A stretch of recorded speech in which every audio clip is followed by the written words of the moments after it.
I am Usha Rani, biology lecturer, Vishwamanu Composite PU College. So hello students, in last class, that is in molecular basis of inheritance, we discussed about the concept that is called as lac-operon concept. So the gene expression and the transcription and translation mechanism describe by the help of E. coli bacteria, Jacob and Monod, they describe a concept called as lac-operon concept. So, ಇವತ್ತು ನಾವು discuss ಮಾಡ್ತಿರುವಂತಹ concept ಯಾವುದು ಅಂದ್ರೆ human genome project ಅಂತ ಕರೀತೀವಿ. That is a human genome project. So it can be called abbreviated as HGP. So what is meant by human genome project?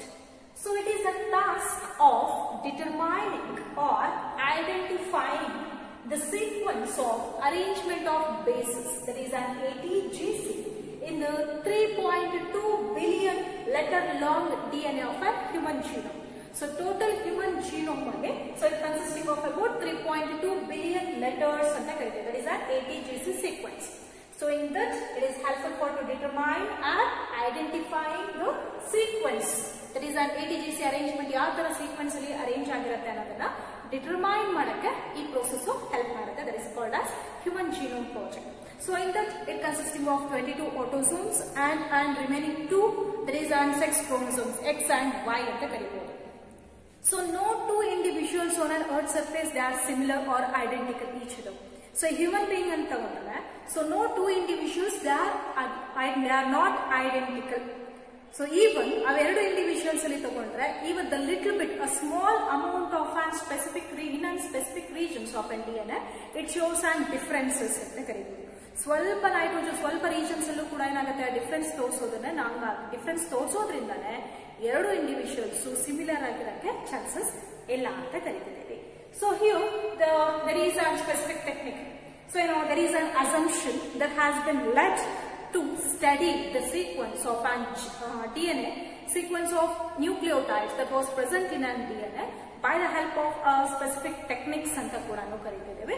So the simple techniques anta ಕರೀಬಹುದು, simple ಅಥವಾ ಸ್ವಲ್ಪ modified techniques, that is called as a genetic engineering technique, helpful for to study the sequence of an nucleotides that they are present in a DNA.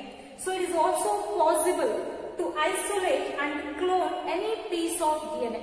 So DNA na yavadadu one individual inda isolate ade ಹೊರಗಡೆ ತಗೋಬಹುದು, and even can be clone nothing but multiplication. ಅದೇ DNA sequence ನಾವು multiply ಕೂಡ ಮಾಡಬಹುದು. So by using a simple and fast technique, simple and fast technique ಇಂದ ಮಾಡ್ತೀವಿ. So that is to determine what is the main basis ಅಂತ ತಗೊಂಡ್ರೆ, that is to determine the DNA sequence by the help of a technique called as human genome project. It is during 1990.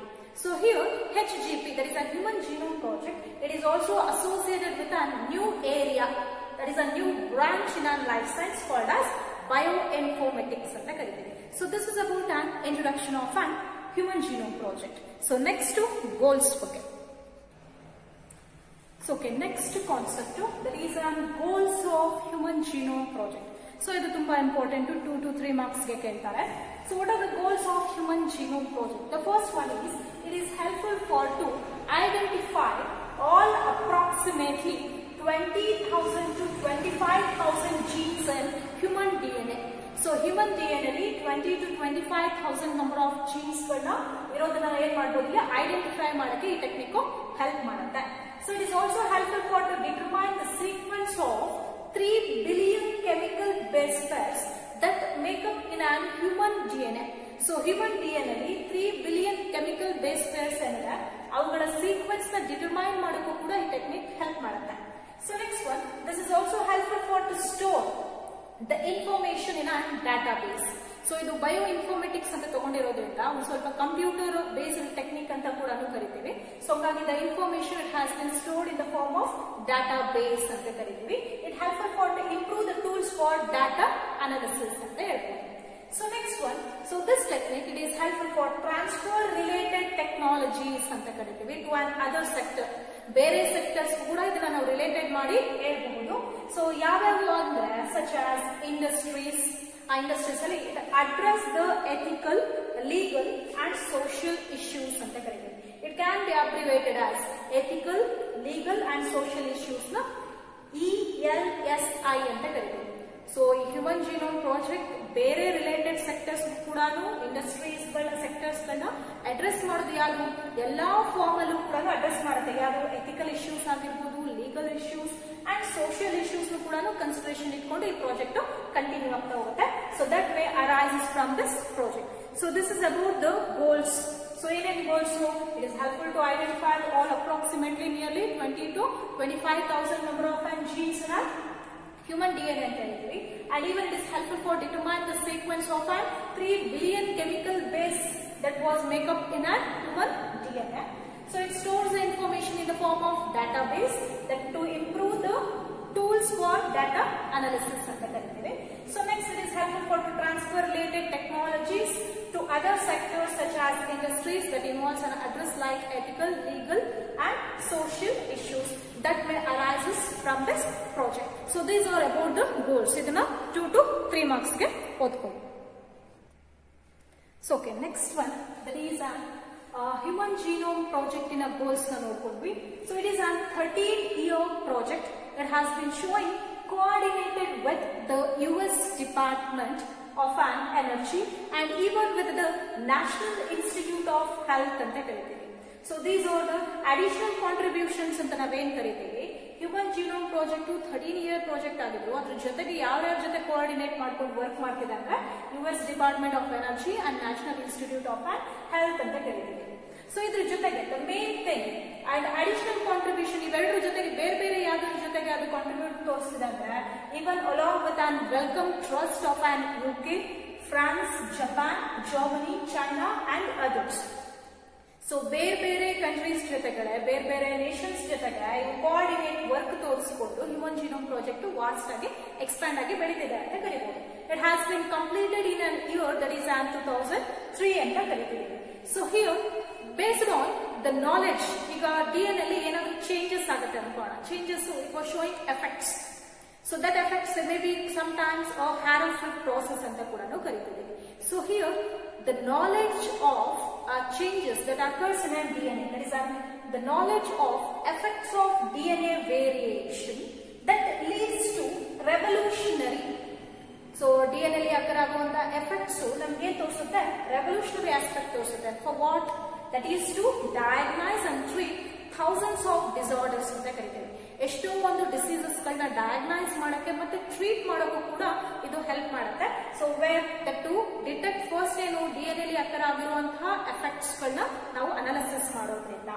So ಈಗ ಯಾವ್ಯಾವ field ಅಲ್ಲಿ human genome project vast ಆಗಿ ಇದನ್ನ help ಮಾಡುತ್ತೆ ಅಂದ್ರೆ, so in the field of agriculture, human health care ಅಂತ ಕರಿತೀವಿ, and even in environmental remediation, waste treatment ಅಂತ ಕೂಡ ಕರಿಬಹುದು. ಇಷ್ಟು ಏರಿಯಾಸ್ ಗಳಲ್ಲಿ human genome project working sector ಆಗಿ ವರ್ಕ್ ಮಾಡ್ತಾರೆ. ಸೊ ಹಿಯರ್ ಈ ವರ್ಕಿಂಗ್ ಪ್ರೋಸೆಸ್ ನ ಮಾಡೋದಕ್ಕೆ many of the non human model organisms ನ ಕೂಡ ಯುಟಿಲೈಸ್ ಮಾಡಬಹುದು. ಅಂದ್ರೆ ಈ ಪ್ರೋಸೆಸ್ ನ ಕಂಟಿನ್ಯೂ ಮಾಡಕ್ಕೆ ಹ್ಯೂಮನ್ ಬೀಯಿಂಗ್ಸ್ ಜೊತೆ ಬಿಟ್ಟು ಬೇರೆ ಆರ್ಗಾನಿಸಮ್ಸ್ ಅಲ್ಲೂ ಕೂಡ ನಾವು ಸೀಕ್ವೆನ್ಸಿಂಗ್ ಮಾಡಬಹುದು. ಯಾವ್ಯಾವ ಆರ್ಗಾನಿಸಮ್ಸ್, ಆ ಆರ್ಗಾನಿಸಮ್ಸ್ ನಾವೇನಂತ ಕರಿತೀವಿ? ನಾನ್ ಹ್ಯೂಮನ್ ಮಾಡೆಲ್ ಆರ್ಗಾನಿಸಮ್ಸ್ ಅಂತ ಕರಿತಿದ್ದೀವಿ. ಸೊ ಯಾಕಂದ್ರೆ human genome project but human ಬಿಟ್ಟು ಬೇರೆ ಆರ್ಗಾನಿಸಮ್ಸ್ ಯೂಸ್ ಮಾಡಿರೋದ್ರಿಂದ non human model organisms. So that involves such as bacteria, yeast, drosophila, even rice plants ಅಲ್ಲೂ ಕೂಡ the helpful for to sequencing ಅಂತ ಕರಿತೀವಿ. ಸೊ ಇದಾದ್ಮೇಲೆ ನೆಕ್ಸ್ಟ್ ಕಾನ್ಸೆಪ್ಟ್. ಸೊ ನೆಕ್ಸ್ಟ್ ಒಂದು that is on methodologies. ಇದು ತುಂಬಾ important. ಇದು 2 marks ಗೆ ಕೇಳ್ತಾರೆ. So what are the methodologies that are involved in on human genome project? So the first one, the methodologies it involves on 2 approach. ಇಲ್ಲಿ 2 approaches ಗಳನ್ನ ಹೇಳ್ತಾ ಹೋಗ್ತೇವೆ. ಸೊ ದಲ್ಲಿ first one, it is helpful for identifying all the genes that are expressed as RNA. So common ಆಗಿ RNA composition ಏನ್ ಮಾಡುತ್ತೆ? That is involved in protein synthesis ಅಂತ ಕರಿತೀವಿ. ಸೊ ಟ್ರಾನ್ಸ್ಕ್ರಿಪ್ಷನ್ ಮತ್ತೆ ಟ್ರಾನ್ಸ್ಲೇಷನ್ ಮೆಕ್ಯಾನಿಸಮ್ಸ್ ನೋಡಿದ್ವಿ. ದಟ್ ಇಸ್ ಜೀನ್ ಎಕ್ಸ್ಪ್ರೆಷನ್ ಅಂತ ಓದಿದೀವಿ ಅಂತ. ಸೊ ಹಾಗಾಗಿ ಈ ಮೆಥಡಾಲಜೀಸ್ ಮೇನ್ ಇನ್ವಾಲ್ವ್ ಆಗಿರೋದೇನು? It is helpful for to identify all the genes that are expressed as RNA that has been referred as expressed sequence tags ಅಂತ ಕರೀತೀವಿ. that can be abbreviated as ESTs ಅಂತ ಕರೀತೀವಿ. So this is the first methodology. So second one, it is helpful for sequencing the whole set of genome.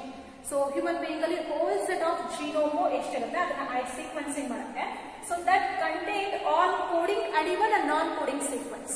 So ನಾವು strand ನ ನೋಡಿದಾಗ coding sequence ಇರುತ್ತೆ, ನಾನ್ coding sequence ಹೆಕ್ಸಾನ್ಸ್ ಮತ್ತೆ introns ಅಂತ ಹೇಳ್ತೀವಲ್ಲ, so ಅವುಗಳನ್ನ ಸೀಕ್ವೆನ್ಸಿಂಗ್ ಮಾಡೋಕ್ಕೂ ಕೂಡ ಇದು ಹೆಲ್ಪ್ ಮಾಡುತ್ತೆ. And even assigning the different region in the sequence, ಆ ಸೀಕ್ವೆನ್ಸ್ ಅಲ್ಲಿ ಯಾವ ರೀಜನ್ಸ್ ಇದೆ ಅಂತ ಅಸೈನ್ ಮಾಡೋಕ್ಕೂ ಕೂಡ ಈ ಟೆಕ್ನಿಕ್ ಹೆಲ್ಪ್ ಮಾಡುತ್ತೆ. So with the functions refer to as sequence, ಬರೀ ಅಸೈನ್ ಮಾಡೋದಷ್ಟೇ ಅಲ್ಲ, ಆ ಸೀಕ್ವೆನ್ಸ್ ಯಾವ ಫಂಕ್ಷನ್ ನ ಮಾಡುತ್ತೆ ಅನ್ನೋದು ಕೂಡ ನಾವಿಲ್ಲಿ ತಿಳ್ಕೊಬಹುದು. So this are the methodologies of an Human Genome Project. It involves and two approach. ಯಾವ approach? So first one, it is helpful for to identify all the genes that are expressed as RNA. So that have been referred as expressive sequence tags ಅಂತ ಕರಿತೀವಿ. So ಎರಡನೇದು, it is helpful for sequencing the whole set of an genome that are contained both coding and non-coding sequences, assigning the different regions in the sequence along with the functions that they are referred ಅಂತನೂ ಕೂಡ ಇರ್ತೀವಿ. So ಇಲ್ಲಿ ನಾವು specific ಆಗಿ mention ಮಾಡ್ತಾ ಹೋದ್ರೆ, common ಆಗಿ for ಸೀಕ್ವೆನ್ಸಿಗೆ ಒಂದು ಸೆಲ್ ಅಲ್ಲಿ ಇರುವಂತಹ DNA ನಾವು ಅಷ್ಟು ತಗೋಬೇಕಾಗುತ್ತೆ. For sequencing the DNA, that is a complete DNA from the cell, it need to be isolate and then it need to be converted into an smaller fragments ಅಂತ ಕರಿತೀವಿ. ಚಿಕ್ಕ fragments ಆಗಿ convert ಮಾಡ್ತೀವಿ. That is called random fragments ಅಂತ ಕರಿತೀವಿ. That is helpful for to result and smaller fragments of our DNA. So ಈ DNA ನ amplification ಅಂದ್ರೆ multiplication ಮಾಡಬೇಕು. So for multiplication we need an host or before host vectors ಬೇಕು. Multiplication ಆಗಕ್ಕೆ vectors, ಈಗ ನಮಗೆ ಸ್ಮಾಲ್ ಪೀಸ್ ಆಫ್ DNA ಇದೆ. So ಈ DNA ನ ಮಲ್ಟಿಪ್ಲಿಕೇಶನ್ ಮಾಡಬೇಕು ಅಂದ್ರೆ ಇದನ್ನ ಯಾರ ಜೊತೆಗೆ ಇರ್ತೀವಿ? ವೆಕ್ಟರ್ಸ್ ಇದೆ. So vectors nothing but the vehicles helpful for multiplying the desired gene ಅಂತ ಕರಿತೀವಿ. ಸೊ ಇವುಗಳನ್ನ ಯುಟಿಲೈಸ್ ಮಾಡ್ತೀವಿ. ಕಾಮನ್ಲಿ ಯೂಸ್ಡ್ ವೆಕ್ಟರ್ಸ್ ಅಂತ ತಗೊಂಡ್ರೆ that is an bacteria and yeast. So cloning ನಾವು ಇನ್ನೊಂದು ಏನ್ ಕರಿತೀವಿ ಅಂದ್ರೆ ಆಂಪ್ಲಿಫಿಕೇಶನ್ ಅಂತ ಕರಿತೀವಿ. Amplification nothing but the multiplication of an desired gene. So ಈ ಮಲ್ಟಿಪ್ಲಿಕೇಶನ್ ಮಾಡಕ್ಕೆ ಇಲ್ಲಿ ಏನ್ ಯೂಸ್ ಮಾಡ್ತಿದೀವಿ? ಒಂದು ಹೋಸ್ಟ್ ಆರ್ಗ್ಯಾನಿಸಮ್ ಬೇಕು. ಯಾವ ಆರ್ಗ್ಯಾನಿಸಮ್ಸ್ ನ ಯೂಸ್ ಮಾಡಬಹುದು ನಾವು? ಬ್ಯಾಕ್ಟೀರಿಯಾ ಮತ್ತೆ ಈಸ್ಟ್ ಅನ್ನುವಂತ ಆರ್ಗ್ಯಾನಿಸಮ್ಸ್ ನ ಯೂಸ್ ಮಾಡಿ ಡಿಸೈರ್ಡ್ ಜೀನ್ ಅದರೊಳಗಡೆ ಫ್ರಾಗ್ಮೆಂಟ್ಸ್ ಆಫ್ DNA ನ ಟ್ರಾನ್ಸ್ಫರ್ ಮಾಡಿ ವೆಕ್ಟರ್ಸ್ ಮೂಲಕ they can be multiply for many numbers. So common ಆಗಿ ಯೂಸ್ ಮಾಡೋ ವೆಕ್ಟರ್ಸ್ ಯಾವ್ಯಾವ ಹೇಳಿದೀವಿ? Bacteria and yeast. ಸೊ ಹಂಗಾಗಿ ನಾವೆಲ್ಲ ಏನ್ ಬರೀಬಹುದು? ಬ್ಯಾಕ್ ಅಂಡ್ ಯಾಕ್ ಬರೀಬಹುದು. That is an bacterial artificial chromosome and yeast artificial chromosome. ನಾವಿಲ್ಲಿ ಸಿಂಥೆಟಿಕ್ ಮಾಡ್ತಿರೋದ್ರಿಂದ ಅದನ್ನೇನಂತ ಕರಿತೀವಿ? Artificial chromosome. That involves bacterial artificial chromosomes and yeast artificial chromosomes. So ಇವು ಕೂಡ 1 ಮಾರ್ಕ್ ಅಲ್ಲಿ ಕೇಳ್ತಾರೆ. ಸೊ ದಿಸ್ ಇಸ್ ಅಬೌಟ್ ಆ methodologies in human genome project. So next one, that is Frederick Sanger. So the name of scientist who developed a technique, so that involves a method of sequencing the fragments of DNA. So DNA fragments na sequencing ಗಳು ಯಾವ ತರ ಇದೆ ಅಂತ analysis ಮಾಡಕ್ಕೆ ಅಥವಾ determine ಮಾಡಕ್ಕೆ Frederick ಸ್ಯಾಂಗರ್ ಕೂಡ ಈ ಟೆಕ್ನಿಕ್ ಗಳನ್ನ ಡೆವಲಪ್ ಕೂಡ ಮಾಡ್ತಾರೆ. ಸೊ ಇದರಲ್ಲಿ which involves sequencing of chromosome number 1. So ನಮಗೆ ಗೊತ್ತಿದೆ ಕ್ರೋಮೋಸೋಮ್ ನಂಬರ್ ಹ್ಯೂಮನ್ ಬೀಯಿಂಗ್ಸ್ ಅಲ್ಲಿ ಎಷ್ಟಿದೆ? 46 ನಂಬರ್ ಇದೆ. ಅದರಲ್ಲಿ first chromosomes in sequencing it takes nearly hours to complete only in May 2006. ಇಷ್ಟು ಟೈಮ್ ಗಳನ್ನ ಇದು ತಗೊಂಡಿದೆ ಅಂತ ಕರೀಬಹುದು. So where there is another task that is helpful for to determine. So ಇದ್ರ ಜೊತೆಗೆ ಸೀಕ್ವೆನ್ಸಿಂಗ್ ಆಫ್ DNA ಫ್ರಾಗ್ಮೆಂಟ್ಸ್ ಮಾಡೋದ್ರ ಜೊತೆಗೆ ಇನ್ನು ಒಂದೇನು? Genetic and physical mapping of an genome ಅಂತ ಕರಿತೀವಿ. ಸೊ DNA ಸೀಕ್ವೆನ್ಸ್ ಅಲ್ಲಿ ಇರುವಂತಹ so that is an physical mapping and even genetic mapping ಕೂಡ ಅನಾಲಿಸಿಸ್ ಮಾಡಬಹುದು. ಸೊ ಈ ಅನಾಲಿಸಿಸ್ ಮಾಡಕ್ಕೆ it helpful by the help of polymorphism of restriction endonucleases recognition site ಅಂತ ಕರಿತೀವಿ. Restriction endonucleases they are the enzymes. So ಆ enzymes ಗಳು DNA ಮೇಲೆ particular sequence ಏನ್ ಮಾಡುತ್ತೆ? ರೆಕಗ್ನೈಸ್ ಮಾಡುತ್ತೆ. ಸೊ ರೆಕಗ್ನೈಸ್ ಮಾಡಿ ಅದನ್ನ ಪಾಲಿಮಾರ್ಫಿಸಮ್ ಅನ್ನುವಂತಹ ಪ್ರೋಸೆಸ್ ಅಲ್ಲಿ ಇನ್ವಾಲ್ವ್ ಮಾಡ್ಕೊಳುತ್ತೆ. ಸೊ ಪಾಲಿಮಾರ್ಫಿಸಮ್ ಹೆಂಗೆ ಡಿನೋಟ್ ಮಾಡ್ತೀವಿ? By the help of repetitive DNA ಅಂತ ಕರಿತೀವಿ. ಒಂದೇ ತರ ಇರುವಂತಹ ಸೀಕ್ವೆನ್ಸ್ ಗಳು ನ್ಯೂಕ್ಲಿಯೋಟೈಡ್ಸ್ ಮೆನಿ ನಂಬರ್ ಇರೋದನ್ನ ನಾವು repetitive DNA. So that they are known as microsatellites ಅಂತ ಕರೀಬಹುದು. This is an additional points below. Frederick Sanger, who is a scientist that developed a technique, that is a method of sequencing and DNA fragments ಅಂತ ಕರೀತೀವಿ. Here, the sequencing of chromosome number 1 it has been completed only in the May 2006 ಅಂತ ಹೇಳ್ತಿದ್ದೇವೆ. So there is another task that is a genetic mapping and physical mapping on genome that involves an polymorphism of restriction endonucleases recognition site and even and repetitive DNA. So they are known as microsatellites anta ಕರೀತೀವಿ. Next concept. Okay, next one that is on salient features of human genome project. So ಇದು ಕೂಡ exam purpose ಗೆ ತುಂಬಾ important question ಕೇಳ್ತಾರೆ. So list the salient features of human genome project ಅಂತ ಕರೀತೀವಿ. The first point it involves the human genome contains so nearly 3,164.7 million nucleotide bases. So ಇಲ್ಲಿ nucleotide basis ಎಷ್ಟಿದೆ ಅಂತಂದ್ರೆ ಹ್ಯೂಮನ್ ಜೀನೋಮ್ ಅಲ್ಲಿ consisting of 3,164.7 million numbers of nucleotides present ಇದೆ. And there is a largest now human gene ಅಂತ ತಗೊಂಡ್ರೆ a largest now human gene ಎಷ್ಟು number of nucleotides ಇರುತ್ತೆ it consisting of about 2.4 million base pairs ಅಂತ ಕರೀತೀವಿ. that has been present in a condition called as dystrophin ಅಂತ ಕರೀತೀವಿ. So this is the first salient features of human genome project. So next feature. So this is a project helpful for identifying nearly 80,000 to 1,40,000 number of genes. So 80,000 ಇಂದ ಹಿಡಿದು 1,40,000 number of genes ಗಳನ್ನು ಕೂಡ ಈ project ಇಂದ ನಾವೇನ್ ಮಾಡಬಹುದು identification ಮಾಡಬಹುದು. and even in human DNA. So human DNA ಅಲ್ಲಿ 30,000 to 35,000 number of genes can also be identified ಅಂತ ಕರೀತೀವಿ. So next point. So there is a repetitive sequence of DNA. So last class ಅಲ್ಲಿ ಹೇಳಿದೆ ನಾವು repetitive sequence of DNA ಅಂತ ತಗೊಂಡ್ರೆ ಒಂದೇ ತರ ಇರುವಂತಹ ನ್ಯೂಕ್ಲಿಯೋಟೈಡ್ ಬೇಸಸ್ many number ಇರೋದನ್ನ ನಾವು repetitive DNA ಅಂತ ಕರೀತೀವಿ. So here repetitive sequence of DNA that has been repeated many times even for 100 to 1000 times ಅಂತ ಕೂಡ ನಾವು ಕರೀತೀವಿ. So ಒಂದೇ number of sequence for example A ಅಂತ ತಗೋಣ ಅದೇ ಎಷ್ಟೋ ನಂಬರ್ ಇರುತ್ತೆ, T ತಗೊಂಡ್ರೆ ಅದೇ ಜಾಸ್ತಿ ನಂಬರ್ ಇರುತ್ತೆ. ಸೊ ಇದನ್ನ ನಾವು ರಿಪಿಟೇಟಿವ್ ಸೀಕ್ವೆನ್ಸ್ ಆಫ್ DNA ಅಂತ ಕರೀತೀವಿ. ಸೊ ಇದರಿಂದ ಈ ಸೀಕ್ವೆನ್ಸ್ ಎಲ್ಲಿದೆ ಅಂತ ಐಡೆಂಟಿಫಿಕೇಶನ್ ಮಾಡಕ್ಕೆ ಹ್ಯೂಮನ್ ಜೀನೋಮ್ ಪ್ರಾಜೆಕ್ಟ್ ಹೆಲ್ಪ್ ಮಾಡುತ್ತೆ. So next this shed to a light on the chromosome structure. So ಕ್ರೋಮೋಸೋಮಿನ ಸ್ಟ್ರಕ್ಚರ್ ಯಾವ ತರ ಇದೆ ಅಂತ ನಾವು ತಿಳ್ಕೋಬಹುದು ಈ ಟೆಕ್ನಿಕ್ ಇಂದ. And even the dynamic and evolution. So ಕ್ರೋಮೋಸೋಮಿನ structure, dynamic state and even and evolutionary aspects ಅಲ್ಲಿ ಕ್ರೋಮೋಸೋಮಿನ ರೋಲ್ ನು ಕೂಡ ಇದರಿಂದ ಹ್ಯೂಮನ್ ಜೀನೋಮ್ ಪ್ರಾಜೆಕ್ಟ್ ಇಂದ ನಾವು ತಿಳ್ಕೋಬಹುದು. So these are the 4 points. Next point. So next point that is on 5th one. They identify the chromosomal number 1. So ಈ technique ಇನ ನೆಕ್ಸ್ಟ್ ಫೀಚರ್ ತಗೊಂಡ್ರೆ the helpful for to identify the chromosomal number 1. It is having a maximum number of genes ಅಂತ ಕರೀತೀವಿ. So chromosome number 1 ಅಲ್ಲಿ maximum number of genes presence ಇದೆ. So ಎಷ್ಟು number of genes? That is 2,968 number of genes that are present in a chromosomal number 1. And even the Y chromosome which is having a lowest number of genes ಅಂತ ಕರೀತೀವಿ. ಯಾವ chromosome ಅಲ್ಲಿ ತುಂಬಾ ಕಮ್ಮಿ number of jeans ಇದೆ ಅಂದ್ರೆ that is N Y chromosome that is nearly about 231. So ಇದು ಕೂಡ 1 or 2 ಮಾರ್ಕ್ಸ್ ಅಲ್ಲಿ ಕೇಳುವಂತಹ ಕ್ವಶನ್. ಸೊ ಯಾವ ಕ್ರೋಮೋಸೋಮ್ಸ್ ಅಲ್ಲಿ ಜಾಸ್ತಿ ನಂಬರ್ ಆಫ್ ಜೀನ್ಸ್ ಹೊಂದಿದೆ ಅಂದ್ರೆ ಕ್ರೋಮೋಸೋಮಲ್ ನಂಬರ್ 1. ಎಷ್ಟು ನಂಬರ್ ಅಂತ ತಗೊಂಡ್ರೆ that is 2,968 number of jeans ಅಂತ ಕರಿತೀವಿ. ಸೊ ಯಾವ chromosome least number of jeans ಅಂತ ಹೊಂದಿದೆ ಅಂತಂದ್ರೆ ದಟ್ ಇಸ್ Y ಕ್ರೋಮೋಸೋಮ್ಸ್ ಅಂತ ಕರಿತೀವಿ. ಅದರಲ್ಲಿ ಎಷ್ಟು ನಂಬರ್ ಅಂತ ಹೇಳಿದ್ರೆ that is 231 number of jeans ಅಂತ ಕರೀಬಹುದು. So next feature, the scientists usually they identify about 1.4 million location. So DNA sequence ಅಲ್ಲಿ scientists ಏನ್ ಐಡೆಂಟಿಫೈ ಮಾಡಿದ್ದಾರೆ 1.4 million location they consisting of where the single base DNA difference ಅಂತ ಕರೀತೀವಿ. So ಒಂದೇ ಬೇಸಿನ DNA ಮೇಲಿರುವಂತಹ ಒಂದೇ base ಎಷ್ಟು difference ತೋರಿಸಬಹುದು ಅನ್ನೋದನ್ನ ಐಡೆಂಟಿಫೈ ಮಾಡ್ತಾರೆ. ಎಷ್ಟು ಅಂದ್ರೆ nearly 1.4 million location where it involves a single base differences ಅಂತ ಕರೀಬಹುದು. That can be known as a SNP ಅಂತ ಕರಿತೀವಿ ಅದನ್ನ. ಸೊ SNP ಅಂದ್ರೆ ಏನು? ಸಿಂಗಲ್ ನ್ಯೂಕ್ಲಿಯೋಟೈಡ್ ಪಾಲಿಮಾರ್ಫಿಸಮ್ಸ್ ಅಂತ ಕರೀಬಹುದು.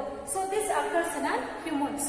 ಸೊ ಈ ಟೆಕ್ನಿಕ್ ಇಂದ ಏನ್ ಹೆಲ್ಪ್ ಆಗುತ್ತಪ್ಪ ಅಂದ್ರೆ it is helpful for to isolate or locate so which type of genes that they are involved in affecting the diseases on the chromosome. ಯಾವ ಕ್ರೋಮೋಸೋಮ್ಸ್ ಮೇಲೆ ಯಾವ ಜೀನ್ಸ್ ಡಿಸೀಸ್ ನ ಅಫೆಕ್ಟ್ ಮಾಡ್ತಿದೆ, ಯಾವ ಫಂಕ್ಷನ್ ನ ಕಂಟ್ರೋಲ್ ಮಾಡ್ತಿದೆ ಅಂತ ನಮಗೆ ಅನಾಲಿಸಿಸ್ ಮಾಡಕ್ಕೆ, ಡಿಟೆಕ್ಟ್ ಮಾಡಕ್ಕೆ ಈ ಪ್ರೊಸೆಸ್ ಹೆಲ್ಪ್ ಮಾಡುತ್ತೆ. So next one, the helpful for to identify only 2% of genome codes for protein.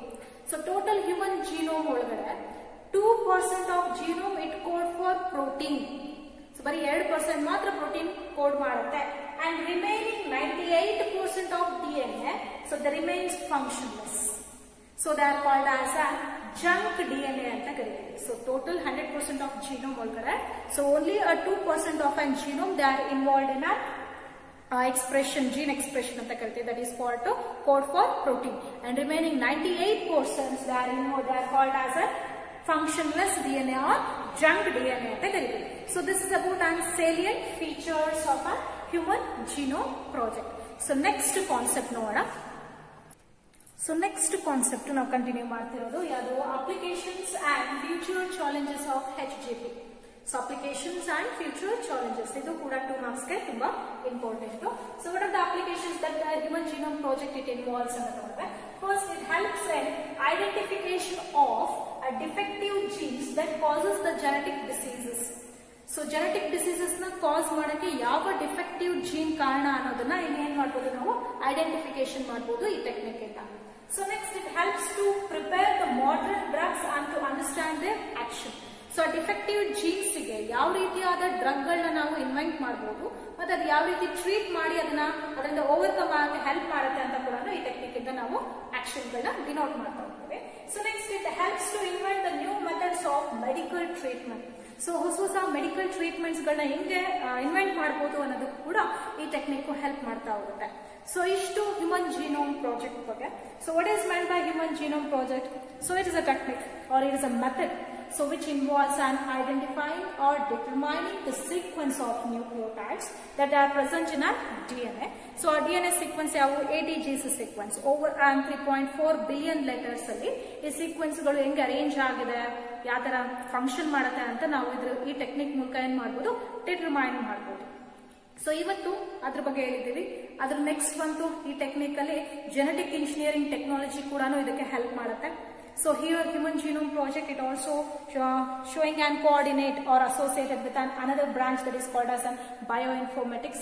So ee technique na ನಾವು computer based technique anta kuda kariteve. So computer na utilize ಮಾಡೋದ್ರಿಂದ the information it has been stored in the form of database anta kuda ಹೇಳ್ತಾ ಹೋಗ್ತೀವಿ. So first one ಇದರಲ್ಲಿ ನಾವು ಓದಿದ್ದೇನು, goals of human genome project ಓದಿದ್ದೇವೆ. So ಅದ್ರ ಜೊತೆಗೆ ಈ ಗೋಲ್ಸ್ ಜೊತೆಗೆ ಕಾಮನ್ ಆಗಿ ಹ್ಯೂಮನ್ ಜೀನೋಮ್ ಪ್ರಾಜೆಕ್ಟ್ ಇನ್ನು ಯಾವ್ಯಾವ ಬ್ರಾಂಚ್ ಅಲ್ಲಿ ನಮ್ಗೆ ಹೆಲ್ಪ್ ಮಾಡುತ್ತೆ ಅಂದ್ರೆ, so it is helpful for to overcome and to solve many revolutionary challenges ಅಂತ ಕರಿತೀವಿ. ಸೊ ಯಾವ್ಯಾವ ಫೀಲ್ಡ್ ಅಲ್ಲಿ, ಹೆಲ್ತ್ ಕೇರ್ ಅಲ್ಲಿ ಆಗಿರ್ಬೋದು, and even in an agricultural field and even in an bioremediations, that is an environmental remediations anta karitivi, energy productions anta karitivi. So ishtu full field allu kuda idu help ಮಾಡುತ್ತೆ. And another one that is a methodologies ಓದಿದೀವಿ ಇದರಲ್ಲಿ ಯಾವ್ಯಾವು, that is an expressive sequence tags and an sequence annotation ಅನ್ನೋದು. So ಅದಾದ್ಮೇಲೆ next concept ಓದಿದೇನು, that is an salient features of a human genome project. So salient features ಗಳು few points ಓದ್ಕೊಂಡಿದ್ದೀರಿ. ಅದರ next concept ಅದು applications and future challenges of a human genome project. So ಇಷ್ಟು human genome ಪ್ರಾಜೆಕ್ಟಿನ concept. ಇದು exam ಪರ್ಪಸ್ಗೆ ತುಂಬಾ important. So goals ಕೇಳ್ತಾರೆ, methodologies ಕೇಳ್ತಾರೆ, features ಕೇಳ್ತಾರೆ, and even applications ಕೂಡ ಕೇಳ್ತಾರೆ. ಸೊ ಇದಾದ್ಮೇಲೆ ಇವತ್ತು ನಾವು ಓದ್ತಿರೋ ಇನ್ನೊಂದು ಕಾನ್ಸೆಪ್ಟ್ ಯಾವುದು ಅಂದ್ರೆ DNA finger printing. Okay, study ಮಾಡೋಣ next. Okay, next student, that is we are going to discuss about another concept today that is called as DNA fingerprinting. So what is meant by DNA fingerprinting? So it is an analytical technique anta kariteve. It is an analytical technique that is helpful for used to detect the specific sequence of nucleotides in DNA fragments. So DNA fragments alliruvanತಹ nucleotide sequence so ಯಾವ ರೀತಿಯಾಗಿ arrange ಆಗಿದೆ, ಯಾವ ರೀತಿಯ process functions ಅಲ್ಲಿ involve ಆಗಿದೆ ಅನ್ನೋದನ್ನು ಕೂಡ ಇಲ್ಲಿ ತಿಳ್ಕೋಬಹುದು. So it's an analytical technique. Analysis ಮಾಡಿ ಆಮೇಲೆ ಡಿಟರ್ಮೈನ್ ಮಾಡೋದ್ರಿಂದ it is an analytical technique helpful for to detect the specific sequence of a nucleotides in a DNA fragments ante karite. This is about a DNA fingerprinting. So this technique has been developed and proposed by a scientist name called as Sir Alec Jeffrey. Sir Alec Jeffrey ಅನ್ನೋರು ಈ technique ನ development ಮಾಡಿದ್ದಾರೆ. So here this technique it is also helpful for to identify the differences. So human DNA ಒಳಗಡೆ ಯಾವ್ಯಾವ difference ಇದೆ ಅನ್ನೋದು ಕೂಡ analysis ಮಾಡ್ತೀವಿ. ಸೊ ಆ ಡಿಫರೆನ್ಸ್ ಇರುವಂತಹ ಸೀಕ್ವೆನ್ಸ್ ನ ಹೊಂದಿರುವಂತವನ್ನ ನಾವು ರಿಪಿಟೇಟಿವ್ DNA ಅಂತ ಕರಿತೀವಿ. ಸೊ ಅವಾಗಲೇ ಕೂಡ ಹೇಳಿದೀವಿ ರಿಪಿಟೇಟಿವ್ DNA ಅಂದ್ರೆ ಒಂದೇ ತರ ಇರುವಂತಹ ಸೀಕ್ವೆನ್ಸ್ ಮೆನಿ ಟೈಮ್ ಇರೋದನ್ನ ನಾವು ರಿಪಿಟೇಟಿವ್ DNA. ಸೊ ನಾವು ಟೋಟಲ್ ನಂಬರ್ ಆಫ್ ಜೀನೋಮ್ ಒಳಗಡೆ ನಾವೇನ್ ಹೇಳಿದೀವಿ 98% they are functionless, they are not code for any protein, only 2% they are showing functional property that code for protein ಅಂತ. ಸೊ ಅದರಲ್ಲಿ bulk DNA compositions ಯಾರಿರುತ್ತೆ ಅಂತಂದ್ರೆ so they are called as repetitive DNA. And even they consisting of a satellite DNA ಅಂತ ಕರಿತೀವಿ. ಅದೇ repetitive sequence of DNA ನಾವೇನಂತ ಕರಿತೀವಿ satellite DNA. Based upon the number of nucleotides and the length of sequence ಅಥವಾ length of segment ಅಂತ ಕರಿತೀವಿ. Based upon the number of nucleotides, that is an ATGC sequence, and even based on the length of the segment. So here the satellite DNA are classified into two types, that is a microsatellites and mini satellites ಅಂತ ಕರಿತೀವಿ. So this process which involves satellite DNA identify ಮಾಡೋದು ಯಾವುದು ಅಂದ್ರೆ by process called as polymorphism ಅಂತ ಕರೀತೇವೆ. So this polymorphism it is helpful for a basic composition for a DNA fingerprinting. So DNA fingerprinting ನಲ್ಲಿ polymorphism ಅನ್ನೋದು ಒಂದು major role ಆಗಿ act ಮಾಡುತ್ತೆ. So polymorphism ಅಂದ್ರೆ ಏನು ಅಂತ ತಿಳ್ಕೊಳ್ಳೋಣ. ಸೊ ಓಕೆ, polymorphism ಅನ್ನೋದನ್ನ ಕಂಟಿನ್ಯೂ ಮಾಡೋಣ. What is meant by polymorphism? So common ಆಗಿ ಇಲ್ಲಿ ಡಿಫರೆನ್ಸಸ್ ಅಂತ ಕರಿತೀವಿ. DNA ಸೀಕ್ವೆನ್ಸ್ ನಲ್ಲಿರುವಂತಹ ಡಿಫರೆನ್ಸಸ್ ಗಳನ್ನ ಅನಾಲಿಸಿಸ್ ಮಾಡಕ್ಕೆ ಪಾಲಿಮಾರ್ಫಿಸಮ್ ಅನ್ನುವಂತಹ ಪ್ರೋಸೆಸ್ ಗಳು ಹೆಲ್ಪ್ ಮಾಡುತ್ತೆ. So where there is a genetic variations ಅಂತ ಕರೀಬಹುದು. The variations that has been arises due to mutation at a genetic level. So genetic sequences ಅಲ್ಲಿ ಜೀನೋಮ್ ಒಳಗಡೆ ಜೆನೆಟಿಕ್ ಲೆವೆಲ್ ಅಲ್ಲಿ ಏನಾದ್ರೂ ಮ್ಯೂಟೇಷನ್ ಆಗ್ತಾರೆ it shows a most of the changes. ಆ changes ನ analysis ಮಾಡೋದೇ ಕೂಡ ಹೆಲ್ಪ್ ಮಾಡೋದು ಯಾವ್ದಂದ್ರೆ ಪಾಲಿಮಾರ್ಫಿಸಮ್ ಅನ್ನುವಂತಹ ಮೆಕ್ಯಾನಿಸಮ್. ಸೊ ಹಿಯರ್ ಈಗ ಫಾರ್ ಎಕ್ಸಾಂಪಲ್ ದ ಮ್ಯೂಟೇಷನ್ ಅಂತ ಏನ್ ಕರಿತೀವಿ, that is an sudden heritable change in an gene sequence ಅಂತ ನಾವು ಲಾಸ್ಟ್ ಕ್ಲಾಸ್ ಅಲ್ಲಿ ಹೇಳಿದ್ವಿ. So the mutation even occurs in a genetic level. ಆ ಜೆನೆಟಿಕ್ ಲೆವೆಲ್ ಯಾವ್ದಂತ ಕರಿತೀವಿ, ಯಾವ್ಯಾವ ಸೆಲ್ಸ್ ಅಲ್ಲಿ ಮ್ಯೂಟೇಷನ್ ಆಗ್ಬೋದು. It may occurs in germ cells and even in somatic cells ಅಂತ ಕರಿತೀವಿ. germ cells and somatic cells. somatic cells ಅಂದ್ರೆ body cells. So body cells ಅಲ್ಲಿ ಏನಾದ್ರೂ ಮ್ಯೂಟೇಷನ್ ಡಿಫರೆನ್ಸ್ ಆದ್ರೆ they are not inheritable to next generation. But the mutation which occurs in germ cells ಅಂದ್ರೆ reproductive cells ಅಲ್ಲಿ ಏನಾದ್ರೂ changes ಆದ್ರೆ ಅದು next ಜನರೇಷನ್ಗೂ ಏನಾಗುತ್ತೆ ಇನ್ಹೆರಿಟ್ ಆಗುತ್ತೆ, ಅಂದ್ರೆ ಟ್ರಾನ್ಸ್ಫರ್ ಆಗುತ್ತೆ ಅಂತ ಕರಿತೀವಿ.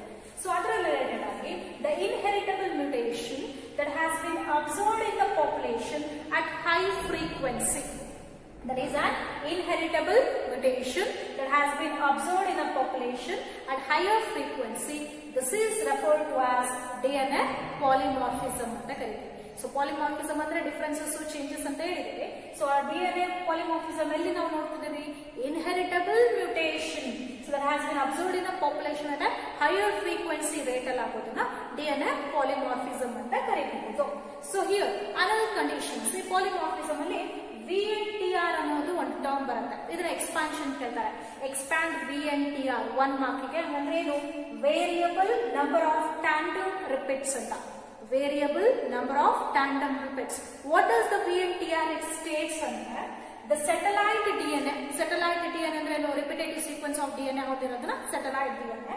So as a probe, there is a noun number of sequence ಇರೋದನ್ನ probe ಅಂತ ಕರೀತೀವಿ. Satellite DNA as a probe that shows a very high degree of polymorphism.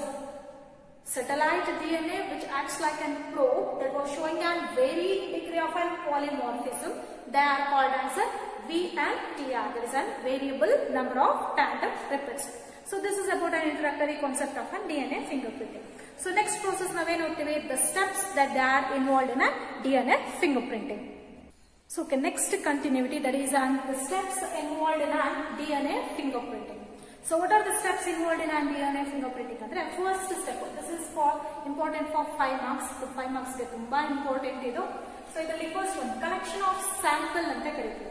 So common ಆಗಿ ನಾವು ಇತ್ತೀಚೆಗೆ ಕೇಳ್ತಿರೋದು DNA ಫಿಂಗರ್ ಪ್ರಿಂಟಿಂಗ್ ಅನ್ನುವಂತಹ process, that is and dispute parentage ಅಂತ ಕರಿತೀವಿ. ಅಂದ್ರೆ ಮಕ್ಕಳು ಪೇರೆಂಟ್ಸ್ ಗಳು ಎಲ್ಲ ದೂರ ಆಗಿದ್ದು ಅವ್ರು ಯಾರ್ ಚಿಲ್ಡ್ರನ್ಸ್ ಅಂತ ಅನಾಲಿಸಿಸ್ ಮಾಡಕ್ಕೆ, and even in crime detection ಅಂತ ಕರಿಬಹುದು. ಸೊ ಇಲ್ಲಿ ಇದು ಎಕ್ಸ್ಟೆನ್ಸಿವ್ ಆಗಿ ಇವಾಗ ಯೂಸ್ ಆಗ್ತಿದೆ ಅಂತ ಹೇಳ್ಬೋದು. ಸೊ ಈಗ ಯಾವ್ಯಾವ ಸ್ಟೆಪ್ಸ್ ಇದರಲ್ಲಿ ಇನ್ವಾಲ್ವ್ ಆಗಿರೋದು, first collection of sample. So DNA finger printing ಮಾಡಬೇಕಾದ್ರೆ ಫಸ್ಟ್ ಸ್ಯಾಂಪಲ್ ಕಲೆಕ್ಟ್ ಮಾಡಬೇಕು. The sample may be collected in the form of blood. So ಯಾವ್ಯಾವ ಫಾರ್ಮ್ ಅಲ್ಲಿ ಇದನ್ನ ಕಲೆಕ್ಟ್ ಮಾಡಬಹುದು, ಬ್ಲಡ್ ಕಲೆಕ್ಟ್ ಮಾಡಬಹುದು, and even semen, hairs, semen ಆಗಿರ್ಬೋದು, hair ಆಗಿರ್ಬೋದು, even nails ಅಂತ ಕರಿತೀವಿ. Even the sample can also be collected in the form of dried tissues ಅಂತ ಹೇಳ್ಬೋದು. ಏನು dried tissue? Dry means ಒಣಗಿರೋದು. So common ಆಗಿ ಕೆಲವೊಂದ್ಸತಿ ಯಾವುದೊಂದು ಮರ್ಡರ್ ಕೇಸ್ ಆಗಿದೆ ಅಂದ್ರೆ ಅಲ್ಲಿ ಬ್ಲಡ್ ಸ್ಟೇನ್ ಬಿದ್ದಾಗ ಡ್ರೈ ಆಗಿರುತ್ತೆ. ಸೊ ಡ್ರೈ ಆಗಿರುವಂತಹ ಸ್ಯಾಂಪಲ್ ಕೂಡ ಏನ್ ಮಾಡ್ಬೋದು, ಅಲ್ಲಿ ಯುಟಿಲೈಸ್ ಮಾಡಬಹುದು. ಸೊ ಹಾಗಾಗಿ ಸ್ಯಾಂಪಲ್ ಇದೊಂದು ಟ್ಯೂಬ್ ಅನ್ನು ತಗೊಂಡಿದ್ವಿ ಅಂದ್ರೆ ಈ ಟ್ಯೂಬ್ ಅಲ್ಲಿ ನಾವು ಸ್ಯಾಂಪಲ್ ನ ಕಲೆಕ್ಟ್ ಮಾಡಿದ್ದೇವೆ. The sample may be collected in the form of blood, semen, hair, nails, and even in the form of dried state ಅಂತ ಕರೀತೀವಿ. So after collection, so the DNA must be extracted from the sample. ಆ sample ಇಂದ ಏನ್ ಮಾಡಬೇಕು, DNA extract ಮಾಡಬೇಕು. So DNA extract ಮಾಡಕ್ಕೆ ಒಂದು machine help ಮಾಡುತ್ತೆ ನಮಗೆ process, that is called centrifuge ಅಂತ ಕರೀತೀವಿ. ಸೆಂಟ್ರಿಫಿಗೇಷನ್ ಇಸ್ ಅ ಪ್ರೋಸೆಸ್. ಸೆಂಟ್ರಿಫಿಗೇಷನ್, ಈ ಸೆಂಟ್ರಿಫಿಗೇಷನ್ ಅನ್ನೋ ಪ್ರೋಸೆಸ್ ಅಲ್ಲಿ ಈಗ ನಾವೇನು ಟೆಸ್ಟ್ ಟ್ಯೂಬ್ ತರ ತೋರಿಸಿದೀವಿ ಅಷ್ಟೇ, ಸೆಂಟ್ರಿಫ್ಯೂಸ್ ಟ್ಯೂಬ್ಸ್ ಅಂತ ಬರುತ್ತೆ. ಈ ಮೆಷಿನ್ ಅಲ್ಲಿ ಆ ಸೆಂಟ್ರಿಫ್ಯೂಸ್ ಟ್ಯೂಬ್ಸ್ ಗಳನ್ನ ಏನ್ ಮಾಡಬೇಕು, ಪ್ಲೇಸ್ ಔಟ್ ಮಾಡಬೇಕು. ಸೊ ಈ ತರ ಮೆಷಿನ್ ಕಾಣಿಸ್ತಿದೆ ಅಂದ್ರೆ, ಸೊ ಇದ್ರೊಳಗಡೆ ಚಿಕ್ಕದಾಗಿ ನಮ್ಗೆ ಈ ತರ ಹೋಲ್ಸ್ ಕಾಣುತ್ತೆ. ಈ ಹೋಲ್ಸ್ ಒಳಗಡೆ ಇದು ಸೆಂಟ್ರಿಫ್ಯೂಸ್ ಟ್ಯೂಬ್ ಅನ್ಕೋಣ. ಸೊ ಈ ಸೆಂಟ್ರಿಫ್ಯೂಸ್ ಟ್ಯೂಬ್ ಅಲ್ಲಿ ಏನ್ ಮಾಡಿದೀವಿ, ಸ್ಯಾಂಪಲ್ ತಗೊಂಡಿದೀವಿ. ಸೊ ಈಗ ಅದ್ರೊಳಗಡೆ ಸೆಲ್ ಒಳಗಡೆ ನ್ಯೂಕ್ಲಿಯಸ್ ಒಳಗಡೆ DNA ಇದೆ. ಸೊ ಹಾಗಾಗಿ ಏನ್ ಮಾಡ್ಬೇಕು, ಸೆಲ್ ಆಗಿರ್ಬೋದು, ನ್ಯೂಕ್ಲಿಯರ್ ಮೆಂಬ್ರೇನ್ ಅದೇನಾಗಬೇಕು, ಸೊ ಬ್ರೇಕ್ ಆಗಿ ಆಮೇಲೆ DNA ಹೊರಗಡೆ ಬರ್ಬೇಕಾಗುತ್ತೆ. ಹಂಗಾಗಿ so for to extract the DNA from the sample, so the specific digestive enzymes have been used. So ಈ ಟ್ಯೂಬ್ ಒಳಗಡೆ ಸ್ಯಾಂಪಲ್ ಹಾಕೋದ್ರ ಜೊತೆಗೆ ಡೈಜೆಸ್ಟಿವ್ ಎನ್ಸೈಮ್ಸ್ ನ ಕೂಡ ಟ್ರಾನ್ಸ್ಫರ್ ಮಾಡಿರ್ತೀವಿ. So again it has bin located. ಈ ಸೆಂಟ್ರಿಫ್ಯೂಸ್ ಟ್ಯೂಬ್ ಗಳನ್ನ centrifuge machine ಅಲ್ಲಿ ಇರ್ತಾರೆ. So it need to be undergo centrifugation, spinning mechanism, that is nearly 1200 to 1600 rotation per minute ಅಂತ ಕರೆಯುತ್ತೇವೆ. So ಅಷ್ಟು rotation ಆಗುವುದರಿಂದ by the help of digestive enzyme the DNA has been extracted from the given sample. So here the DNA has been extracted from the given sample by the help of centrifugation ಅಂತ ಕರಿತೀವಿ. So DNA extract ಆಯ್ತು. ಈಗ for example in centrifuge, so ಈಗ DNA ಇದೆ. So ಈ DNA ನ so it need to be, ಅಕಸ್ಮಾತ್ ನಮ್ಮಲ್ಲಿ ಸ್ವಲ್ಪ ಮಾತ್ರ ನಮ್ಗೆ ಸ್ಯಾಂಪಲ್ ಸಿಕ್ಕಿದೆ ಅಂತ, ಸೊ ಅವಾಗ ಅನಾಲಿಸಿಸ್ ಮಾಡಕ್ಕೆ ನಮ್ಗೆ ಜಾಸ್ತಿ ಬೇಕಾಗುತ್ತೆ. ಸೊ ಹಂಗಾಗಿ another technique, that is a multiplication of DNA by PCR technique ಅಂತ ಕರಿತೀವಿ. PCR ಅಂದ್ರೆ ಪಾಲಿಮರೇಸ್ ಚೈನ್ ರಿಯಾಕ್ಷನ್ ಅಂತ ಕರಿತೀವಿ. So this is a technique helpful for amplification, that is a multiplication of DNA. So ಇದೇ composition ಇನ್ನೊಂದು PCR machine ಅಂತ ಬರುತ್ತೆ. So ಅದರಲ್ಲಿ ಪ್ಲೇಸ್ ಮಾಡಿದಾಗ ಸ್ವಲ್ಪ ಇರುವಂತಹ DNA ಫ್ರಾಗ್ಮೆಂಟ್ಸ್ ನಮಗೆ ಮಲ್ಟಿಪ್ಲಿಕೇಶನ್ ಆಗಿ ಜಾಸ್ತಿ ನಂಬರ್ ಅವೈಲಬಲ್ ಆಗುತ್ತೆ. So this is called a multiplication of DNA by PCR technique.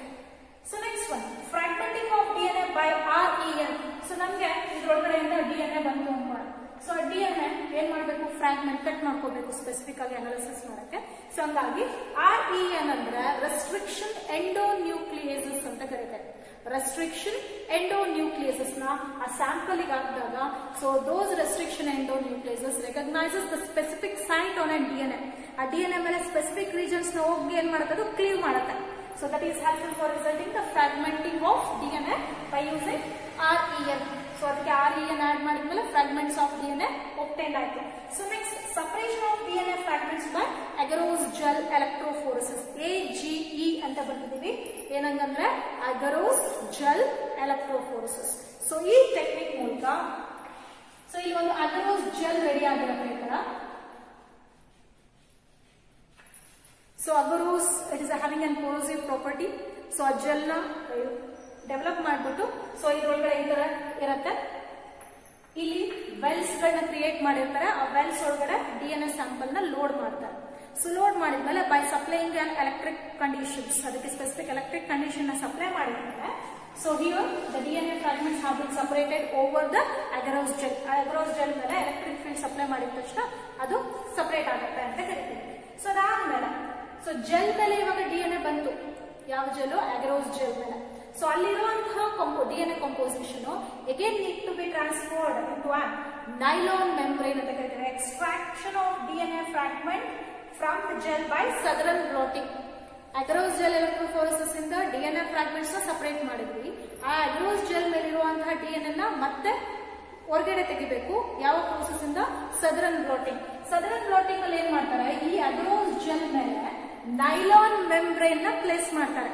That is a ನೈಟ್ರೋಸೆಲ್ಯುಲೋಸ್ paper ಅಂತ ಅಥವಾ ನೈಲಾನ್ ಮೆಂಬ್ರೇನ್ ಅಂತ ಕರಿತೀವಿ. ಈ ನೈಲಾನ್ ಮೆಂಬ್ರೇನ್ ಇಟ್ಬಿಟ್ಟು ಸದರನ್ ಬ್ಲಾಟಿಂಗ್ ಅಲ್ಲೂ ಕೂಡ ಸ್ಪೆಸಿಫಿಕ್ ಎಲೆಕ್ಟ್ರಿಕ್ ಕಂಪೋಸಿಷನ್ಸ್ ಸಪ್ಲೈ ಮಾಡೋದ್ರಿಂದ so the DNA fragments that are present in an agarose gel they transferred over the nylon membrane. Nylon membrane ಮೇಲೆ ಅದು ಟ್ರಾನ್ಸ್ಫರ್ ಆಗುತ್ತೆ.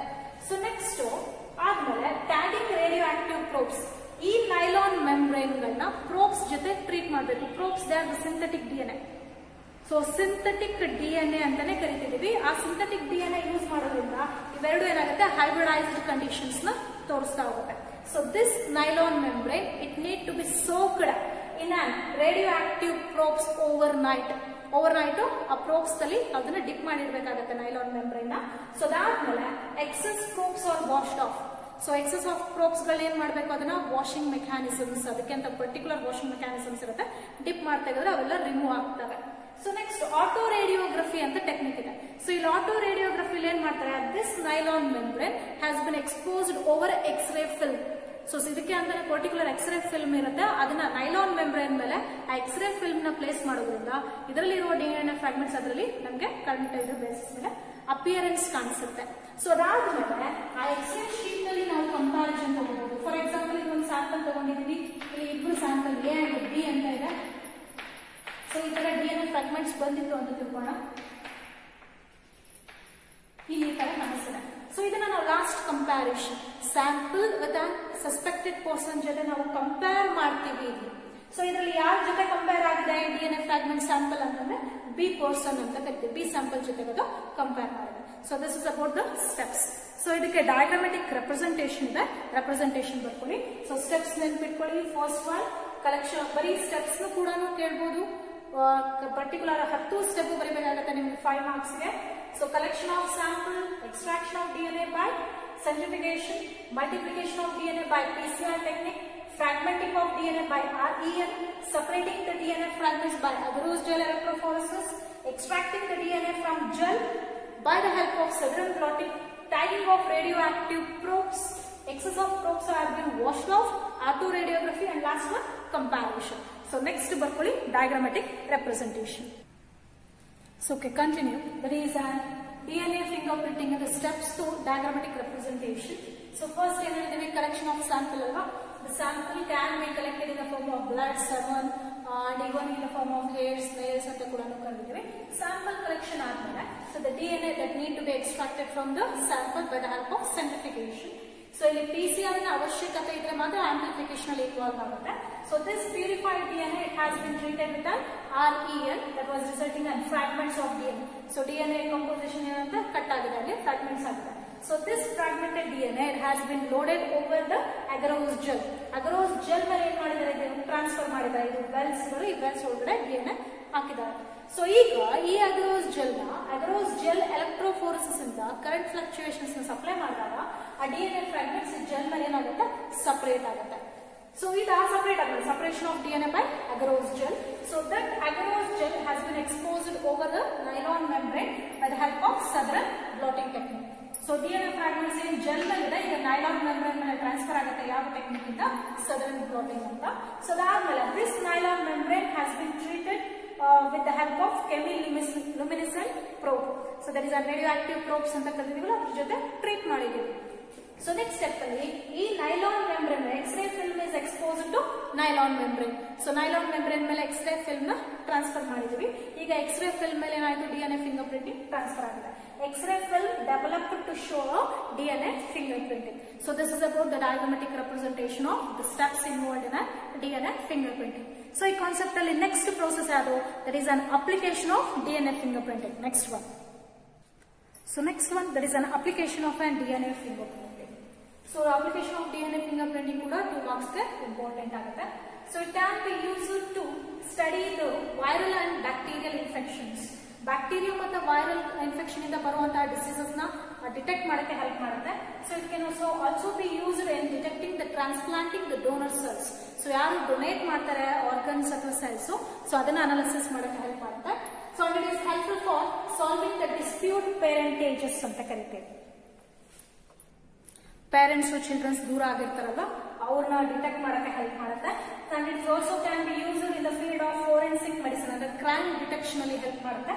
So next helpful to reunite the lost children to the respective family. So this is about the DNA fingerprinting. So ishtu ivattina class related. So next assignment question barkoli students. So ivattina assignment question, define HGP, list the goals of HGP, write about the methodologies and list the salient features and application of HGP, explain the steps involved in DNA fingerprinting and even the application of DNA fingerprinting. So ಇಷ್ಟು ಇವತ್ತಿನ assignment. ಇವತ್ತಿಗೆ ಈ chapter complete ಆಗುತ್ತೆ. ಏನಾದ್ರು doubts ಇದ್ರೆ ಕ್ಲಾರಿಫಿಕೇಶನ್ಗೆ phone ಮಾಡಬಹುದು. Okay students, thank you. ಇವತ್ತು ನಾವು ಡಿಸ್ಕಸ್ ಮಾಡಿದಂತಹ ಕಾನ್ಸೆಪ್ಟು ಹ್ಯೂಮನ್ ಜೀನೋಮ್ ಪ್ರಾಜೆಕ್ಟ್ ಮತ್ತು DNA ಫಿಂಗರ್ ಪ್ರಿಂಟಿಂಗ್. ಇವತ್ತು most of all return concepts ಇರೋದ್ರಿಂದ ಫಸ್ಟು ಬೋರ್ಡ್ ಮೇಲೆ ಬರೆದ್ಬಿಟ್ಟು ಆಮೇಲೆ ನಿಮಗೆ ಡಿಸ್ಕ್ರಿಪ್ಷನ್ಸ್ ಮಾಡ್ತಾ ಹೋಗಿದ್ದೀವಿ. ಸೊ ಅದನ್ನು ಕ್ಲೀನಾಗಿ ಆ ಪಾಯಿಂಟ್ಸ್ಗಳನ್ನ ನೋಟ್ ಡೌನ್ ಮಾಡ್ಕೊಳ್ಳಿ, ಪ್ರಾಕ್ಟೀಸ್ ಮಾಡ್ಕೊಳ್ಳಿ. ಹ್ಯೂಮನ್ ಜೀನೋಮ್ ಪ್ರಾಜೆಕ್ಟ್ ಎಕ್ಸಾಮ್ ಪರ್ಪಸ್ಗೆ ತುಂಬ ಇಂಪಾರ್ಟೆಂಟು, ಯಾಕೆಂದರೆ ಸುಮಾರು ಸತಿ ರಿಪೀಟ್ ಆಗಿದೆ ಈ ಕ್ವಶನ್ನು. ಸೊ 2 ಮಾರ್ಕ್ಸ್ 3 ಮಾರ್ಕ್ಸಲ್ಲಿ ಕೂಡ ಬರ್ತಿದೆ. ಸೊ HGP ಅಂತಲೇ ಕರೆದ್ವಿ, ಹೌದಾ? So it is an computer based technique ಅಂತ ಕೂಡ ನಾವು ಕರಿಬೋದು. ಸೊ ಇಲ್ಲಿ ಹ್ಯೂಮನ್ ಬೀಯಿಂಗ್ಸಲ್ಲಿ ಒಂದು ಸೆಲ್ ಅಂತ ತೊಗೊಂಡ್ರೆ ಸೆಲ್ ಒಳಗಡೆ ಇರುವಂತಹ ನ್ಯೂಕ್ಲಿಯಸಲ್ಲಿ ಇರುವಂತಹ DNA, ಹೋಲ್ DNA ನಾವು ತೊಗೊಂಡು ಆ DNA ಇರುವಂತಹ ಸೀಕ್ವೆನ್ಸ್ನ ಅರೇಂಜ್ಮೆಂಟು, ಅದರ ಫಂಕ್ಷನ್ಸ್ನ ಅನಾಲಿಸಿಸ್ ಮಾಡೋಕ್ಕೆ ಈ ಟೆಕ್ನಿಕ್ ಹೆಲ್ಪ್ ಮಾಡುತ್ತೆ. ಸೊ ಹಂಗಾಗಿ ಇಲ್ಲಿ ಒಂದು ಫೋಟೋ ಕಾಪಿನ ಅಬ್ಸರ್ವೇಷನ್ಲಿ ಹೇಳಿದ್ದೀವಿ. ಸೊ ಹ್ಯೂಮನ್ ಜೀನೋಮ್ ಪ್ರಾಜೆಕ್ಟಲ್ಲಿ ನಾವು ಸ್ಟಡಿ ಮಾಡಿದ್ದೇನು, ಅದರದ್ದು ಗೋಲ್ಸ್ ಬಗ್ಗೆ, methodologies, salient features and even the applications. So ಇಷ್ಟಾದಮೇಲೆ ಇವತ್ತು DNA ಫಿಂಗರ್ ಪ್ರಿಂಟಿಂಗ್ ಅಂತ ಕರೆದ್ವಿ, ಹೌದಾ? ಸೊ ಅದ್ರ ಬಗ್ಗೆ ನೋಡೋಣ. DNA ಫಿಂಗರ್ ಪ್ರಿಂಟಿಂಗ್ ಅಂದರೆ ಏನು? It is an analytical technique helpful for to analyze the sequence that they are present over the DNA ಅಂತ ಕರೆದಿದ್ದೀವಿ, ಹೌದಾ? ಸೊ ಇದರಲ್ಲಿ ನಾವು ಡಯಾಗ್ರಾಮೆಟಿಕ್ ಫೋಟೋ ಕಾಪಿನೂ ಕೂಡ ತೋರಿಸಿದ್ವಿ. DNA sample collection, extraction of DNA, so cutting of DNA by the help of restriction enzyme. So those DNA fragments are separated by agarose gel electrophoresis. So the gel ಮೇಲೆ ಇರುವಂತಹ DNA ಫ್ರಾಗ್ಮೆಂಟ್ಸ್ನ nylon membrane ಮೇಲೆ transfer ಮಾಡಿದ್ವಿ. So by the Southern blotting technique. So those nylon membrane are treated with an radioactive probes, ಹೌದಾ? So that is an next ಅದನ್ನು x ray film sheet ಮೇಲೆ expose ಮಾಡಿ ಅದನ್ನು ಸ್ಟಡಿ ಮಾಡಿದ್ದೀವಿ ಅಂತ ಹೇಳಿದ್ವಿ. ಇದನ್ನೇ ಒಂದೊಂದೇ ಸ್ಟೆಪ್ನ ನಾವು ನೋಡ್ತಾ ಬಂದರೆ, so he is an scientist who developed a technique that is called DNA finger printing. That is Sir Alec Jeffrey developed the first DNA profiling test in 1984. So his most significant modern advanced in forensic science was discovered and refinement of DNA typing ಅಂತ ಕರಿಬಹುದು. So first step ಅಂತ ತೊಗೊಂಡ್ರೆ collection of sample ಅಂತ ಹೇಳಿದೀವಿ, ಹೌದಾ? So sample ಯಾವ ಫಾರ್ಮಲ್ಲಿ, blood form, skin ಆಗಿರ್ಬೋದು, and even it can B collected in the form of saliva and even the root hairs. So the nails ಆಗಿರ್ಬೋದು, ಅದ್ರ ಜೊತೆಗೆ ಸೆಮೆನ್ ಕೂಡ ಕಲೆಕ್ಟ್ ಮಾಡ್ಕೋಬೋದು. ಸೊ ಕಲೆಕ್ಟ್ ಆದಮೇಲೆ ಇದು ಸೆಂಟ್ರಿಫ್ಯೂಸ್ ಮೆಷಿನ್. ಸೆಕೆಂಡ್ ಸ್ಟೆಪ್ ಏನು ಹೇಳಿದ್ವಿ, ಎಕ್ಸ್ಟ್ರಾಕ್ಷನ್ ಆಫ್ DNA ಬೈ ಸೆಂಟ್ರಿಫಿಕೇಷನ್ ಅಂತ, ಹೌದಾ? ಸೊ ಇದು ಸೆಂಟ್ರಿಫ್ಯೂಸ್ ಮೆಷಿನ್, ಇವು ಸೆಂಟ್ರಿಫ್ಯೂಸ್ ಟ್ಯೂಬ್. ಈ ಸೆಂಟ್ರಿಫ್ಯೂಸ್ ಟ್ಯೂಬಲ್ಲಿ ನಾವು DNA ಸ್ಯಾಂಪಲ್ನ ಹಾಕಿದ್ದೀವಿ. ಅದರೊಳಗಡೆ ಡೈಜೆಸ್ಟಿವ್ ಎನ್ಸೈಮ್ಸ್ಗಳನ್ನ ಅಂದರೆ cell membrane, nuclear membrane cleave ಮಾಡಿ DNA ಎಕ್ಸ್ಟ್ರಾಕ್ಟ್ ಮಾಡೋಕ್ಕೆ ಸ್ಪೆಸಿಫಿಕ್ ಡೈಜೆಸ್ಟಿವ್ ಎನ್ಸೈಮ್ಸ್ಗಳನ್ನ ಹಾಕಿ ಸೊ ಇದರೊಳಗಡೆ ಪ್ಲೇಸ್ ಮಾಡ್ತಾರೆ. ಪ್ಲೇಸ್ ಮಾಡಿ ಇದಕ್ಕೆ ಕರೆಂಟ್ ಸಪ್ಲೈ ಕೊಟ್ಟಾಗ so it was showing an rotation. ನಾವಲ್ಲಿ ರೊಟೇಷನ್ನ ಕೂಡ ಸೆಟ್ ಮಾಡ್ತೀವಿ. That is about 1200 rotation per minute ಅಂತ. ಸೊ ಅಷ್ಟು ಟೈಮ್ ಆದಮೇಲೆ, ಅಷ್ಟು ರೊಟೇಟ್ ಆದಮೇಲೆ ಸೊ ಅದನ್ನು ನಾವು ತೆಗಿಬೇಕು ಹೊರಗಡೆ. ಸೊ ಅದರಲ್ಲಿ ಫಸ್ಟ್ DNA ಎಕ್ಸ್ಟ್ರಾಕ್ಷನ್ಗೆ ಏನೇನಿದೆ, so this is an centrifuge tube. Tissue ತೊಗೊಂಡಿದ್ದೀವಿ, ಡೆಸಿಲೇಷನ್ ಆಗಿರೋದು, ಅದರಲ್ಲಿ ಸೆಲ್ ಲೈಸಿಸ್ ಆಗಿದೆ, ಬ್ರೇಕ್ ಡೌನ್ ಆಗಿದೆ, DNA binding mechanism, washing and an elution. So elution ಅಂದರೆ ಸಪರೇಷನ್ ಅಂತ ಕರಿಬೋದು. ಸ್ಪೆಸಿಫಿಕ್ ಕೆಮಿಕಲ್ ಟ್ರೀಟ್ಮೆಂಟ್ ಬೇಸಿಸ್ ಮೇಲೆ DNA ನಾವು ಹೊರಗಡೆಗೆ ತೊಗೊಳ್ತೀವಿ. That is called elution. So ಈಗ DNA ಸ್ಯಾಂಪಲ್ ನಮ್ಮಲ್ಲಿ ರೆಡಿ ಇದೆ. ಸೊ DNA ಅಕಸ್ಮಾತ್ ನಮ್ಮಲ್ಲಿ ಕಮ್ಮಿ ಅಮೌಂಟ್ ಇದ್ದಾಗ ಏನು ಹೇಳಿದ್ದೀವಿ, it can be amplified by the help of a technique called as polymerise chain reaction. So ಅದೇ DNA ಸ್ಯಾಂಪಲ್ನ ತೊಗೊಂಡು ಈ polymerise chain reaction machine, PCR machine ಅಂತಲೇ ಕರಿತೀವಿ. ಸೊ ಇದ್ರ ಜೊತೆ ಇದನ್ನು ಇಟ್ಬಿಟ್ಟು ಸ್ಪೆಸಿಫಿಕ್ ಕರೆಂಟ್ ಫ್ಲಕ್ಚುಯೇಷನ್ಸಲ್ಲಿ ಇಟ್ಟಾಗ so the number of DNA fragments ಏನಾಗುತ್ತೆ, ಇನ್ಕ್ರೀಸ್ ಆಗುತ್ತೆ ಅಂತ ಕರಿತೀವಿ. So this is the next step. So ಅದಾದಮೇಲೆ ಆ DNA ಬಂದಿರೋದನ್ನ ಏನು ಮಾಡ್ತೀವಿ, ರೆಸ್ಟ್ರಿಕ್ಷನ್, ಇಲ್ಲೇ ರೆಸ್ಟ್ರಿಕ್ಷನ್ ಎನ್ಸೈಮ್ಸ್ಗಳನ್ನ ಯೂಸ್ ಮಾಡಿ ಏನು ಮಾಡ್ತೀವಪ್ಪ, ಕ್ಲೀವ್ ಹೌದಾ, ಚಿಕ್ಕ ಚಿಕ್ಕದಾಗಿ ಕಟ್ ಮಾಡ್ತೀರ that to obtain and DNA fragments. So those DNA fragments they are separated over the agarose gel. So ಇಲ್ಲೇನು ಕಾಣಿಸುತ್ತೆ ನಮಗೆ ಬ್ಲೂ ಕಲರು, ಇದು ಅಗರೋಸ್ ಜೆಲ್ ಅಂತ. ಅಗರೋಸ್ ಅನ್ನುವಂತಹ ಪೌಡರ್ನ ಸ್ಪೆಸಿಫಿಕ್ ಇದ್ರೊಳಗಡೆ ಮಿಕ್ಸ್ ಮಾಡಿ ಜೆಲ್ ಥರ ರೆಡಿ ಮಾಡ್ಕೋಬೇಕು. ಅದಕ್ಕೆ ಒಂದು ವೆಲ್ ಕ್ರಿಯೇಟ್ ಮಾಡಬೇಕು. ಸೊ ಈ ವೆಲ್ ಒಳಗಡೆಗೆ ನಾವು ತೊಗೊಂಡಿರೋ DNA ಸ್ಯಾಂಪಲ್ನ ಲೋಡ್ ಮಾಡ್ತೀವಿ. ಸೊ ಇದು ಒಂದು instrument, it is an agarose gel electrophoresis ಅನ್ನುವಂತಹ ಇನ್ಸ್ಟ್ರೂಮೆಂಟು. ಈ ಟ್ಯಾಂಕ್ ಒಳಗಡೆ ಬಫರ್ ಸೊಲ್ಯೂಷನ್ನ ಪೌರ್ ಮಾಡಿ ಅದ್ರ ಮೇಲೆ ನಾವು ಅಗರೋಸ್ ಜೆಲ್ನ ಇಡ್ತೀವಿ. ಸೊ ಇದರಲ್ಲಿ ಗೊತ್ತಾಗುತ್ತೆ ನಿಮಗೆ. So this is an tank. Agarose gel electrophoresis use ಮಾಡೋಕ್ಕೆ ಒಂದು ಟ್ಯಾಂಕ್ ಇದೆ. ಸೊ ಈ ಟ್ಯಾಂಕಲ್ಲಿ ಜೆಲ್ನ ಪ್ಲೇಸ್ ಮಾಡಿದ್ದೀವಿ. ಜೆಲ್ಲಲ್ಲಿ ಡಿಫ್ರೆಂಟ್ ವೆಲ್ಸ್ಗಳಿದೆ. ಸೊ ಆ ವೆಲ್ಸಲ್ಲಿ ಏನು ಲೋಡ್ ಮಾಡಬೇಕು, DNA sample. So DNA sample it need to be treated with an ethidium bromide. ಅಲ್ಲಿ ಬ್ಲೂ ಕಲರ್ ಕಾಣಿಸ್ತಿದೆ ಹೌದಾ. ಸೊ ಇಥಿಡಿಯಮ್ ಬ್ರೋಮೈಡ್ನ ಹಾಕ್ಬಿಟ್ಟು ಸ್ವಲ್ಪ ಬ್ಲೂ ಕಲರ್ ರಿಫ್ಲೆಕ್ಷನ್ ನೋಡಿ ತೋರಿಸೋದಕ್ಕೋಸ್ಕರ ಸೊ ಅದ್ರ ಮೇಲೆ ಲೋಡ್ ಮಾಡ್ತೀವಿ. ಸೊ ನಮಗೆ ಗೊತ್ತಿರೋ ಪ್ರಕಾರ DNA is a negatively charge particle. ಯಾವಾಗ ಕರೆಂಟ್ ಸಪ್ಲೈ ಕೊಡ್ತೀವಿ it moves towards the anode. So ಅವಾಗ ಸ್ಪೆಸಿಫಿಕ್ ಡೆನ್ಸಿಟಿ ಗ್ರೇಡಿಯಂಟ್ ಮೇಲೆ ಅದು ಆ್ಯನೋಡ್ ಕಡೆ ಮೂವ್ ಆಗುತ್ತೆ. ಹೈಯರ್ ಮೊಲಿಕ್ಯುಲರ್ ವೇಟ್ ಇರೋದು ನಿಧಾನಕ್ಕೆ ಮೂವ್ ಆದರೆ ಲೋಯರ್ ಮೊಲಿಕ್ಯುಲರ್ ವೇಟ್ ಇರೋದು ಫಾಸ್ಟಾಗಿ DNA ಕಂಪೋಸಿಷನ್ಸು ಜೆಲ್ ಮೇಲೆ ಸಪ್ರೇಟ್ ಆಯಿತು. So this is a technique that is helpful for the separation of DNA fragments over the agarose gel. So ಈ ಜೆಲ್ಲಲ್ಲಿ ಈಗ DNA ಇದೆಯೋ ಅಲ್ಲೋ ಅಂತ ನಮ್ಗೆ ಅನಾಲಿಸಿಸ್ ಮಾಡೋಕ್ಕೆ so that gel must be expose to an UV light. ಇಲ್ಲಿ UV ಲೈಟ್ಗೆ ಎಕ್ಸ್ಪೋಸ್ ಮಾಡಿದ್ದಾರೆ. ಎಲ್ಲೆಲ್ಲಿ DNA ಫ್ರಾಗ್ಮೆಂಟ್ಸ್ ಇರುತ್ತೋ ಅಲ್ಲೆಲ್ಲ ನಮಗೆ ಆರೆಂಜ್ ಬ್ರೈಟ್ ಕಲರ್ ರಿಫ್ಲೆಕ್ಷನ್ಸ್ಗಳು ಕಾಣಿಸುತ್ತೆ. ಸೊ ನೆಕ್ಸ್ಟ್ ಬಂತು ಆ ಅಗರೋಸ್ ಜೆಲ್ನ again it by the help of ಇದನ್ನು ನಾವೇನಂತ ಕರಿತೀವಿ, ಸದರನ್ ಬ್ಲಾಟಿಂಗ್ ಟೆಕ್ನಿಕ್ ಅಂತ ಕರಿತೀವಿ. ಸೊ ಈ ಸದರನ್ ಬ್ಲಾಟಿಂಗ್ ಟೆಕ್ನಿಕಲ್ಲಿ ಒಂದು ಸ್ಪೆಸಿಫಿಕ್ ಟ್ಯಾಂಕಲ್ಲಿ ಬಫರ್ ಸೊಲ್ಯೂಷನ್ ಇದೆ. ಆ ಬಫರ್ ಸೊಲ್ಯೂಷನಲ್ಲಿ specific sponges, gel, agarose gel, ಅದ್ರ ಮೇಲೆ ನೈಲಾನ್ ಮೆಂಬ್ರೇನ್ನ ಪ್ಲೇಸ್ ಮಾಡಿಬಿಟ್ಟು ಸ್ಪೆಸಿಫಿಕ್ ಫೋಲ್ಡಿಂಗ್ ಶೀಟ್ಸ್ಗಳನ್ನ ಪ್ಲೇಸ್ ಮಾಡ್ತೀವಿ. ಇಲ್ಲೂ ಕೂಡ ನಾವು ಕರೆಂಟ್ ಸಪ್ಲೈ ಮಾಡಬೇಕಾಗತ್ತೆ. ಸೊ ಕರೆಂಟ್ ಸಪ್ಲೈ ಮಾಡಿದಾಗ ಜೆಲ್ ಮೇಲಿರುವಂತಹ DNA ಫ್ರಾಗ್ಮೆಂಟ್ಸ್ ಎಲ್ಲಿಗೆ ಬರುತ್ತೆ, ನೈಲಾನ್ ಮೆಂಬ್ರೇನ್ ಮೇಲೆ ಬರುತ್ತೆ. ಅದು ಈ ಥರ ಕಾಣಿಸ್ಕೊಳುತ್ತೆ. So transfer or blot DNA fragments from gel to nylon membrane. Nylon membrane ಮೇಲಿರುವಂತಹ DNA ಫ್ರಾಗ್ಮೆಂಟ್ಸ್ ಜೆಲ್ ಮೇಲಿರುವಂಥ DNA ಫ್ರಾಗ್ಮೆಂಟ್ಸ್ ನೈಲಾನ್ ಮೆಂಬ್ರೇನ್ ಮೇಲೆ ಬಂತು. So by the help of southern blotting technique. So this nylon ಮೆಂಬ್ರೇನ್ನ ಏನು ಮಾಡ್ತೀವಿ, again it need to be treated with an radioactive probes ಅಂತ ಕರಿತಿರೋದಾ. That is an synthetic DNA composition ಜೊತೆ ನಾವು treat ಮಾಡ್ತೀವಿ, ಓವರ್ ನೈಟ್ ಟ್ರೀಟ್ ಮಾಡ್ತೀವಿ. So again next ಸ್ಟೆಪ್ಪಲ್ಲಿ ಈ ನೈಲಾನ್ ಮೆಂಬ್ರೇನ್ನ ಎಕ್ಸ್ರೇ ಫಿಲ್ಮ್ ಶೀಟ್ಸ್ ಮೇಲೆ ಎಕ್ಸ್ಪೋಸ್ ಮಾಡ್ತೀರಾ. ಸೊ ಆವಾಗ ನಮಗೆ ಈ ಥರ ಫೋಟೋಕಾಪಿ ಅಬ್ಸರ್ವೇಷನ್ ಆಗುತ್ತೆ. ಸೊ ನಾವು ಅದನ್ನು ಸ್ಯಾಂಪಲ್ ಸ್ಪೆಸಿಮನ್ಸ್ಗಳನ್ನ ತೊಗೊಂಡು ಕಂಪ್ಯಾರಿಷನ್ ಕೂಡ ಮಾಡ್ತೀವಿ, ಹೂ ಇಸ್ ಸಸ್ಪೆಕ್ಟೆಡ್ ಅಂತ. ಸೊ ನಮಗಿದ್ರ ಪ್ರಕಾರ ಅಪ್ಲಿಕೇಶನ್ಸ್ ಗೊತ್ತಿದೆ. ಈಗ ಫಾರ್ ಎಕ್ಸಾಂಪಲ್ ಯಾವುದಾದ್ರೂ ಡಿಸ್ಪ್ಯೂಟ್ ಪೇರೆಂಟೇಜ್ ಅಥವಾ ಚಿಲ್ಡ್ರನ್ಸ್ ಅಂತ ಇದೆ. ಈಗ ಪೇರೆಂಟ್ ಯಾರು ಅಂತ ಗೊತ್ತಿಲ್ಲದೆ ಇರುವಂತಹ ಮಗುದು DNA ಸ್ಯಾಂಪಲ್. ಸೊ ಪೇರೆಂಟ್ಸ್ ಇವ್ರು ಇರಬಹುದು ಅನ್ನುವಂತಹ ಪಾಸಿಬಿಲಿಟೀಸ್ ಇರುವಂತಹ ಪೇರೆಂಟ್ಸಿನ DNA ಸ್ಯಾಂಪಲ್ ತೊಗೊಂಡು ಲೋಡ್ ಮಾಡಿ ಅವೆರಡೂ ಕಂಪ್ಯಾರಿಷನ್ ಮಾಡಿದಾಗ ಯಾವುದಕ್ಕೆ ರಿಲೇಟೆಡ್ ಆಗುತ್ತೆ, ಸೊ ಅವ್ರನ್ನ ಸಸ್ಪೆಕ್ಟೆಡ್ ಪೇರೆಂಟ್ಸ್ ಅಂತ ಇಲ್ಲಿ ಅನಾಲಿಸಿಸ್ ಮಾಡೋಕ್ಕೆ ಈ ಟೆಕ್ನಿಕ್ ಹೆಲ್ಪ್ ಮಾಡುತ್ತೆ. So nowadays it has been vastly extensive used in forensic lab, that is in a crime detection ಅಂತ ಕರಿತೀವಿ. ಆ್ಯಂಡ್ ಈವನ್ ಈ ಟೆಕ್ನಿಕ್ಕಿಂದ ಜೆನೆಟಿಕಲ್ ಡಿಸೀಸಸ್ನು ಕೂಡ ನಾವು ಡಿಟೆಕ್ಟ್ ಮಾಡ್ಬೋದು. ಸೊ ಇಷ್ಟು DNA ಫಿಂಗರ್ ಪ್ರಿಂಟಿಂಗ್ ಬಗ್ಗೆ. ಸೊ ಇವತ್ತಿಗೆ ಈ ಚಾಪ್ಟ್ರು ಕಂಪ್ಲೀಟ್ ಆಗುತ್ತೆ. ಸೊ ನೆಕ್ಸ್ಟ್ ಕ್ಲಾಸಲ್ಲಿ ಈ ಚಾಪ್ಟ್ರ್ ಬಗ್ಗೆ ಒಂದು ಸ್ವಲ್ಪ ಫುಲ್ ರಿಕಾಲ್ ಮಾಡ್ತಾ ಬರೋಣ, ಅಂದರೆ ರಿವೈಸ್ ಮಾಡ್ತಾ ಬರೋಣ.